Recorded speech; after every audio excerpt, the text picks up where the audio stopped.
जोशी।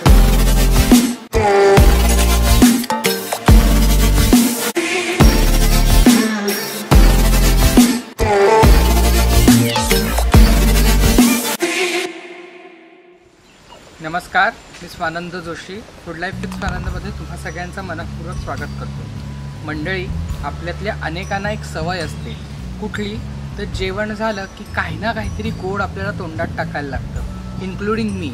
मला सुद्धा हीच सवय आहे, जेवण झालं की काही ना काहीतरी गोड पाहिजे। तर अशा वेळी मी किंवा माझी आई आम्ही काय करतो, वेगवेगळ्या प्रकारचे लाडू म्हणा किंवा वेगवेगळ्या प्रकारच्या बर्फ्या म्हणा, वड्या म्हणा, आम्ही घरी करून ठेवतो।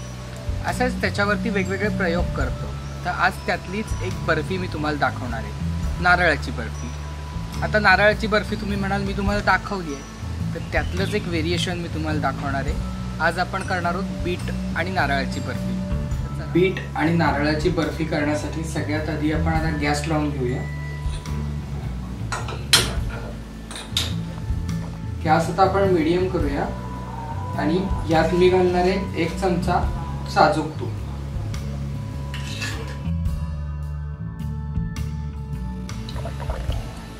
आपलं तूप आता इथे वितळलंय।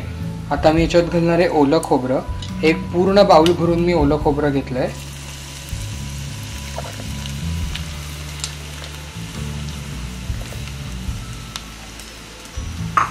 आणि त्याचबरोबर मी याच्यात घालणार आहे बीट। एक मोठं बीट मी इथे छान धुवून खिसून घेतलंय, तर तेही आपण याच्यात बरोबर घालूया।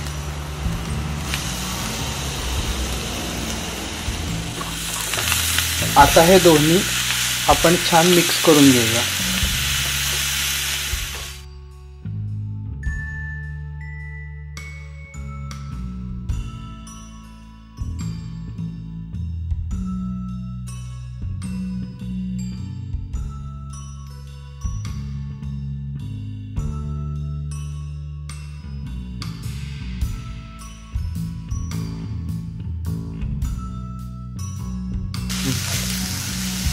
एक 2 मिनिटं झालेली आहेत। आपलं बीट आणि नारळ इथे छान मिक्स झालंय आणि थोडंसं परतलंही गेलंय। आता मी याच्यात घालणार आहे साखर। आपलं बीट आणि नारळ दोन्ही मिळून 2 वाट्या आहे, तर त्याच्यासाठी मी इथे 1.5 वाटी साखर घेतली आहे, ती आपण याच्यात घालूया।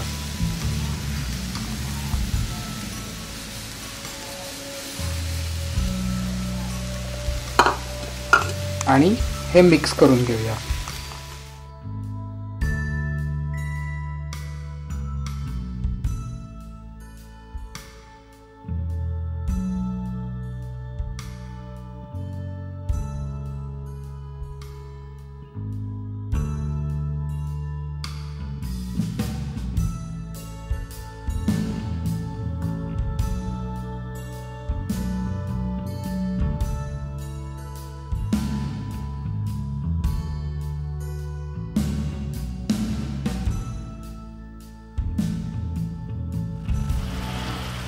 तुम्ही इथे बघू शकता आपली साखर पूर्ण विरघळली आहे आणि ह्या बिटाला आता पाणी सुटलं।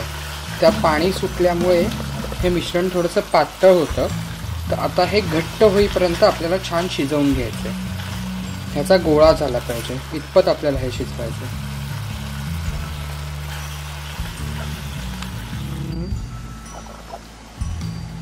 तुम्ही इथे बघू शकता इथलं जे पाणी आहे ते आता थोडं थोडं आटायला लागलंय।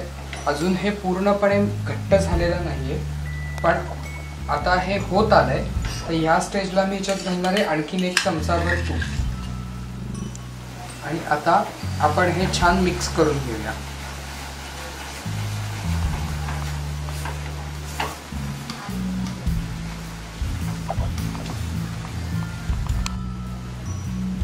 आपलं तूप इथे मिक्स झालंय। आता आपण याच्यात घालणार आहोत मिल्क पावडर।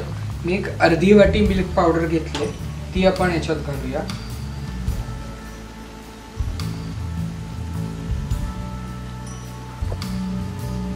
आणि मिल्क पावडर घातल्यावर हे लगेचच मिक्स करायचं आहे, नाहीतर मिल्क पावडरच्या गुठळ्या होतात, त्या आपल्याला ह्याच्यात होऊन द्यायच्या नाहीये।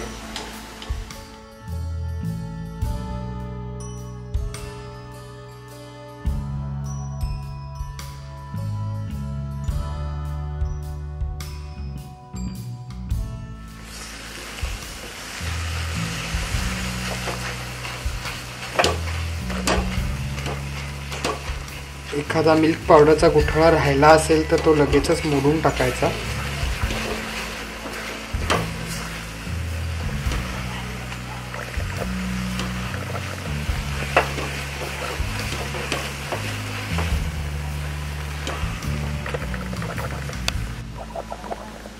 आपलं मिश्रण एकीकडे शिजतंय तोवर मी ह्या ताटलीला तूप लावून घेतलंय. तुमच्याकडे जर वडीचा ट्रे असेल तर तुम्ही त्यातही करू शकता. ती मी बाजूला ठेवणार आहे आणि 2 मिनिटं ह्याला सतत ढवळत आपल्याला शिजवून घ्यायचं.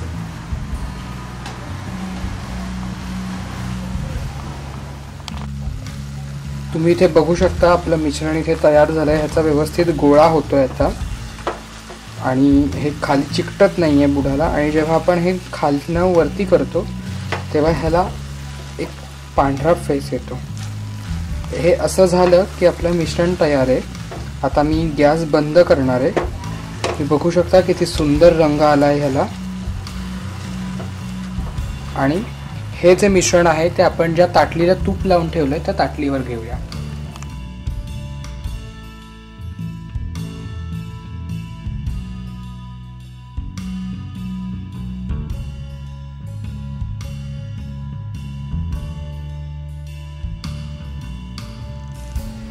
हे मिश्रण आता आपण ह्या ताटलीत एकसारखं पसरवून घेऊ.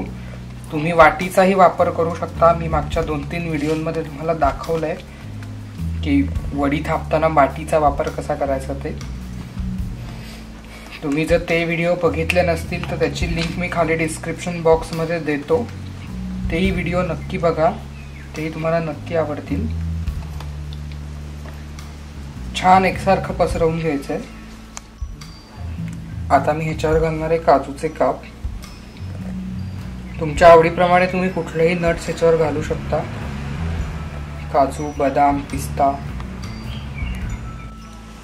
आणि हे जे तुकडे आहेत ना ते आपण असे जरा प्रेस करून घेऊया, म्हणजे वडी सेट झाल्यावरती ते निघणार नाहीत. आत्ता हे मिश्रण खूप गरम आहे. हे आपल्याला असंच सोडायचं आहे निदान एक 15 ते 20 मिनिटं तरी. आणि हे कोमट झालं की मग आपण ह्याच्या वड्या पाडून घेऊया.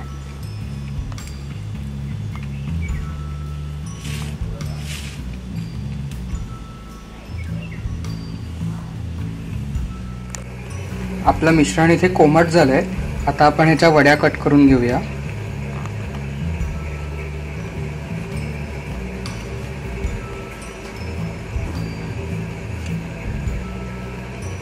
तुम्ही तुम्हाला ज्या आकाराच्या आवडतात त्या आकाराच्या करू शकता.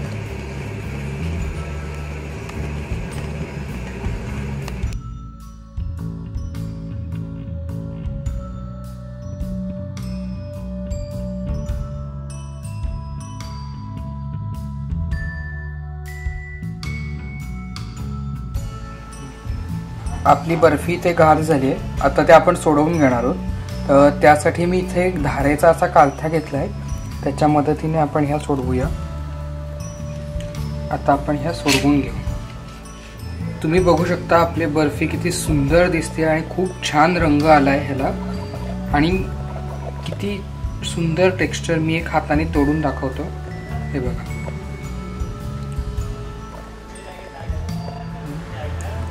आता मी ह्या सगळ्या बर्फ्या सोडवून घेतो.